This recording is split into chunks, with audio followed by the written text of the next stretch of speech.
DIY home improvement is all the rage today, and this very affordable DIY life-proof vinyl flooring makes things easy. Now, don't watch all those TikTok videos on how to cut this because some of them are fairly unsafe. A lot of people will buy a heavy-duty knife that actually cuts this amazing.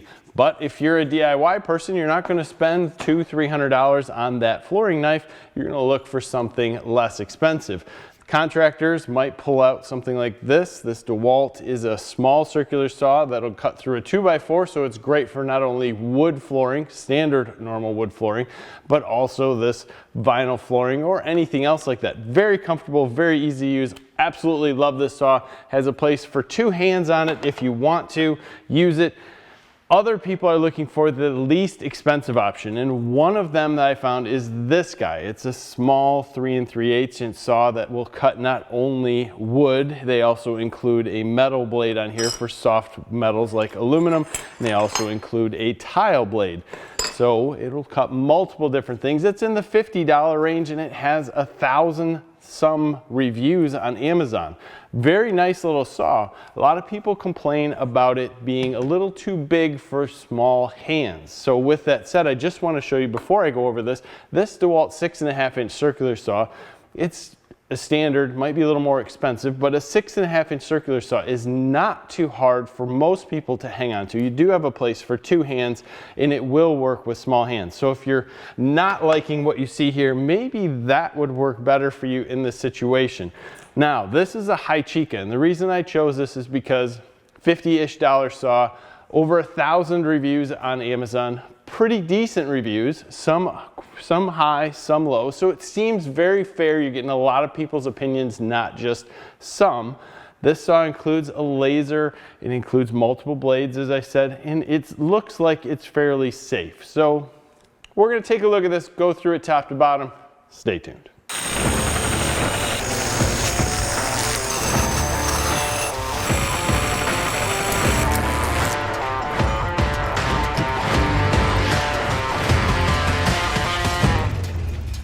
Before we start cutting with this saw, I'd just like to introduce you a little bit to how it works because I think it's very important. First, this saw has a laser on it. That laser is turned on and off up here on the top. It works well. It's a red laser. It is run off of 2 batteries, and they send you extra batteries inside this kit.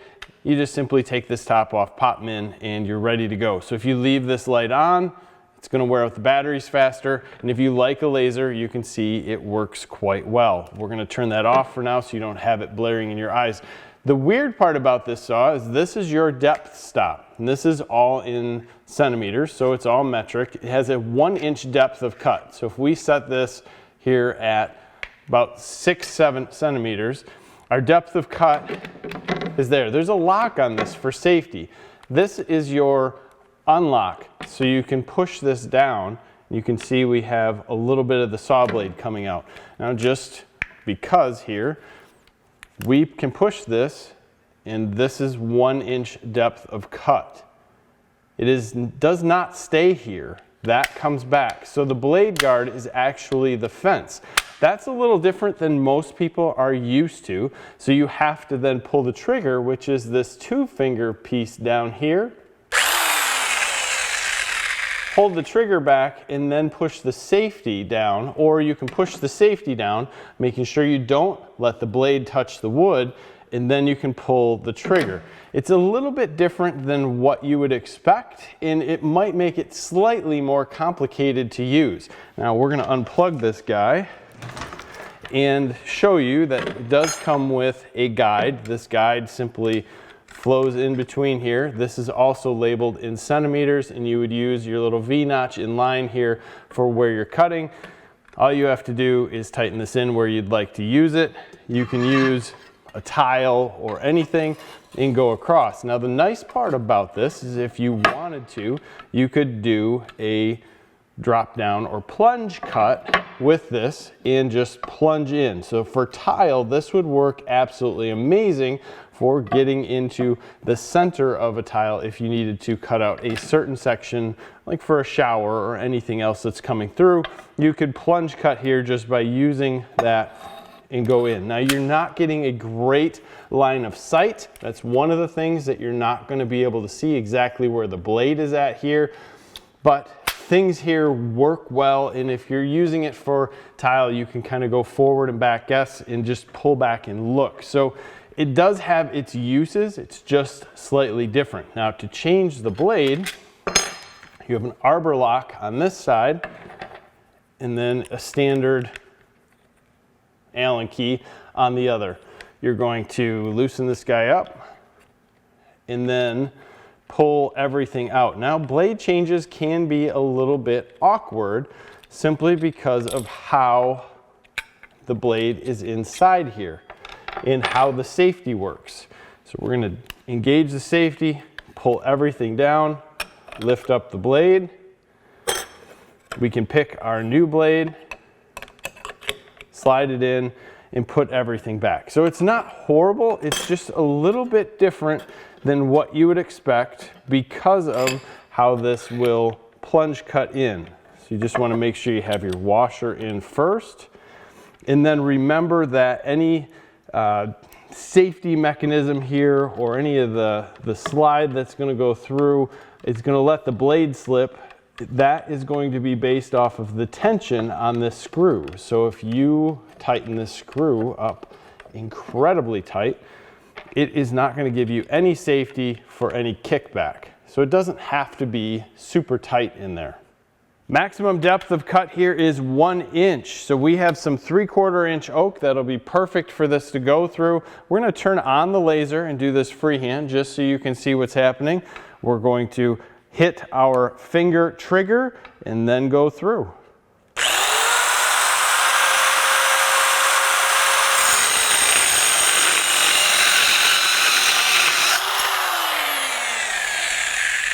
Now you could hear it slow down in here, and I don't know if you can see it with some of the laser.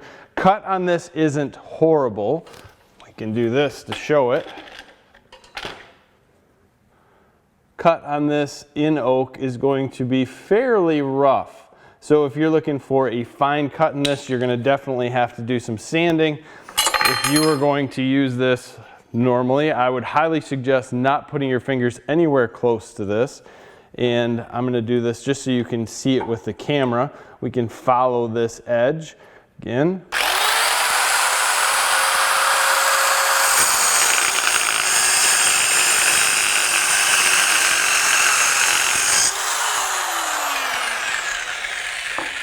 I went a little slower on that cut so you could see what we're going to get as far as the quality of cut. In the beginning it was great.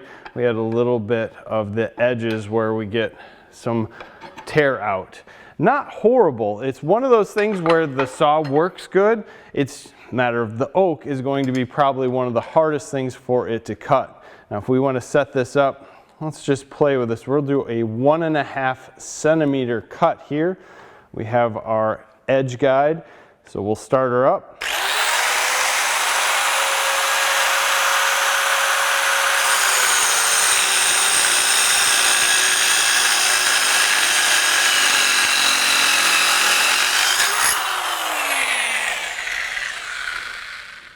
Pretty simple.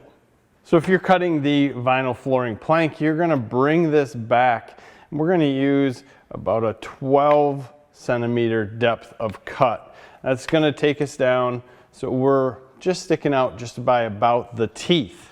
Here, I still have the laser on, but I'm going to use the square just to keep me in a straight line. Let's go through, see how things work.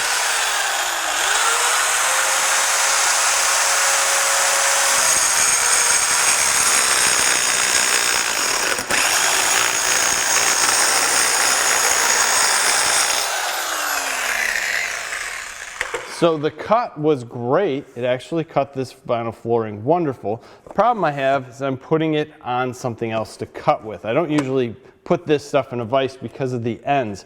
Now the kicker here, as you've seen, there is a lot to deal with between the trigger and the safety up front. So when you're moving this around to get this safety down, making sure you're pushing down the whole way, then starting with the trigger, watching where you're cutting, it's a lot to do. So let's just try it out again, making sure we don't have the blade into what we're cutting. Start it up.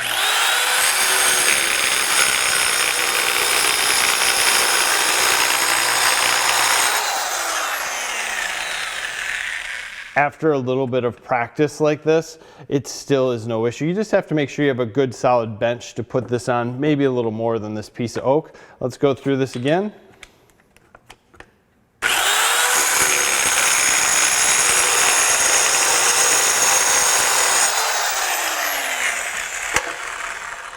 Now the cut on this vinyl flooring is absolutely perfect. Couldn't ask for anything better than that. There's a little bit of chipping, but I found that when I was using the DeWalt with this either way, but it is not bad. That's gonna get covered up with trim.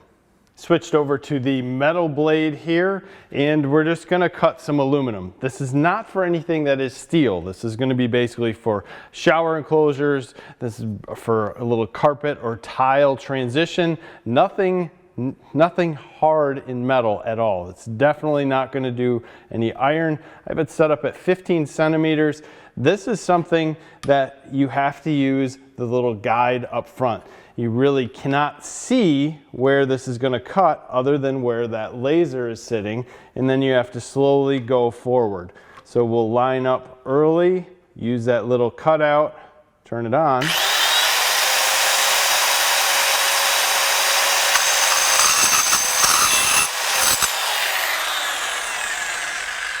It cuts well, it cuts easy. It's just really hard to see what you're cutting. So that's one of those things. If it was a little bit longer piece, or if it was something that was an angle, like you would see in most showers where you got to cut something to shorten it up, it might be slightly easier. But again, it comes back to the safety, getting everything set up, and then slowly sliding forward, trying to keep things very straight.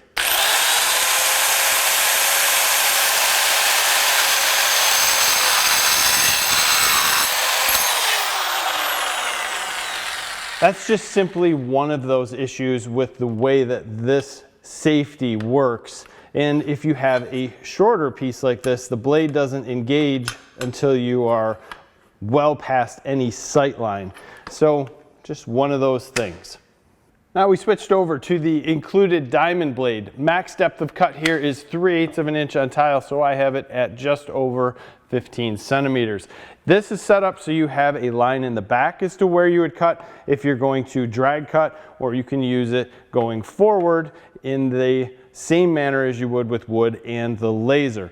Now it's interesting cutting tile with this. It's going to be incredibly dusty and dirty since it's a dry cut. We're just going to make a quick slice here, try to straighten this up. If you wanted to plunge cut, you would just come in the center.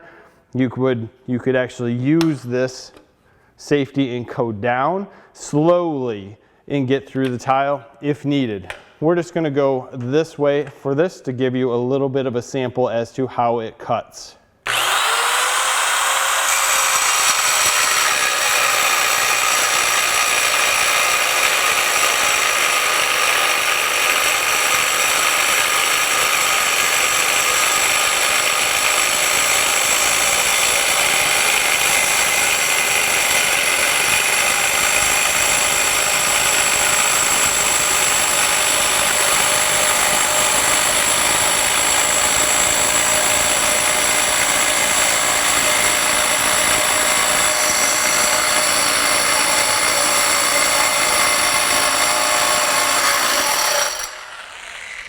As you can see, it broke off before the end. We could have easily went right through. It cut quite well, very little chipping on this. You're just gonna go nice and slow with this. You can use the dust collection port on this side if you have the proper size vacuum. I'll show you why I didn't in 1 second. This is the included dust collection port. So right here it is. We just slide this guy in and turn it. It locks into place. This collects your dust. You can see how small that hole is. So this is meant to go into a vacuum end. First, it doesn't fit into this DeWalt vacuum very well. It seemed to continually pop out no matter what I tried. This is not that long, so your cuts are going to be pretty short if your vacuum is going to stay stationary. And then I had a larger vacuum, but that goes all the way in. Now I could have hokied it up, duct taped it in place, and if that's what you wanted to do to collect dust, no issue. You know, duct tape this guy in, but you're really not getting much of a area to collect dust from. It's coming in this small, maybe 3/8 inch hole. So the suction in there is mediocre. So it works, but it doesn't work that great. It all depends on what you're cutting. For tile, I would definitely hook it up and try it no matter what. For wood, I probably wouldn't waste my time. So if you're looking for a DIY saw for a very small project, and you're probably only going to use it once or twice, not saying that this won't last, I think it has some pieces on it that question the longevity, which first would be this depth stop. But if this depth stop did break, it's just going to simply limit you to the full 1-inch depth of cut. I don't see that as a huge deal for most, although I would just be very careful with this plastic piece here and simply put it in and be very gentle with it. It's plastic like anything else.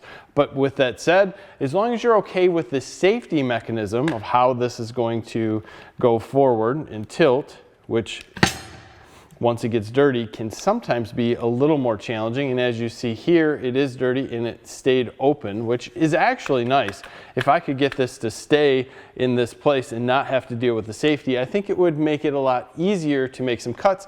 And for the person who's not familiar with a saw like this in the DIY world, I think that also would make it a little more simple. You could see where things are at and just go.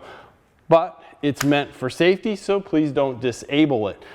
The trigger on the bottom, not horrible to get used to. It was something that in the beginning I was like, well, that's weird because I don't know where I want my fingers. But after a little bit, I just put my hand a little back further and I could easily use this. Now it is like an angle grinder, so it is large. I have, again, pretty large mitts. So when I go around it, it looks normal in my hand. For someone who has smaller hands, might be hanging onto it like this, it might feel a little less comfortable. So if size of the tool is an issue, this might not be as comfortable as you'd expect it. Using two hands with it is pretty simple if you'd like to. I always suggest keeping your hands out of the way of this blade. If you do get kicked back, it's gonna come right back at you. And if your thumb is in that area at all, it's over. Not cool, not something you wanna deal with. These things actually cut and cut well. Again, soft aluminum. It has a carbide blade for wood, and then you have your tile blade. It worked well. So for a small job, a little bit amount of money, well worth maybe putting some money into. Check it out. I'll put some links below.